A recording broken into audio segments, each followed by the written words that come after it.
Hi guys, हा आहे 1993 मध्ये छापलेला एक रुपीचा 89th इंटर पार्लिमेंटरी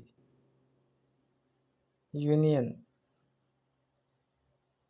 कॉन्फरन्सचा कॉइन, जो की 1993 मध्ये फक्त आणि फक्त बॉम्बे मिंटद्वारे छापला गेला होता. याच्यावरती पार्लिमेंटचं चिन्ह असून याच्यावरती एक ऑड सिस्टम आहे. 1993 इथे बघू शकता, जो की 1993 मध्ये छापला गेलेला आहे. त्याच्यामुळे इथे वरती 1993 नॉर्मली हे वर्ष खाली लिहिलेलं असतं, परंतु इथे दुसरं वर्ष आहे जो 1889, ज्यावेळी इंटर पार्लिमेंटरी तयार झाली होती. 1889 हे यांनी खाली छापलेलं असून 1993 हे त्यांनी वरती छापलेलं आहे.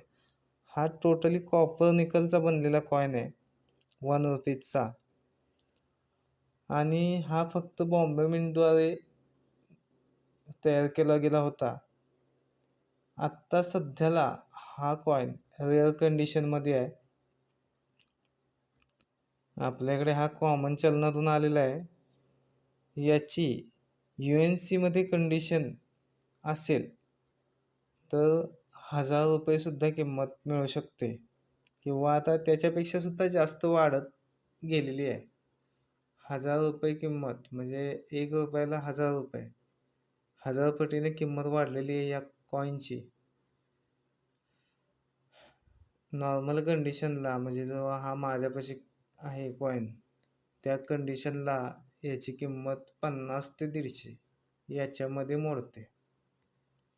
परंतु हा एक चांगला कॉइन असू शकतो.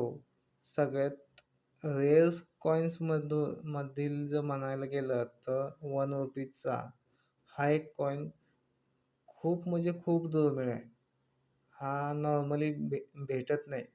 हा मला जवळपास 5-6 वर्ष आधी भेटला होता. त्याच्यानंतर अजूनही एकही कॉइन मला मिळालेला नाही आहे. त्याच्यामुळे ह्या कॉइन्सची किंमत 1000 रुपये नॉर्मली असूच शकते, आणि काही दिवसांमध्ये अजूनही वाढेल. अशाच काही कॉइन्सची माहितीसाठी आपल्या पेजला फॉलो करा.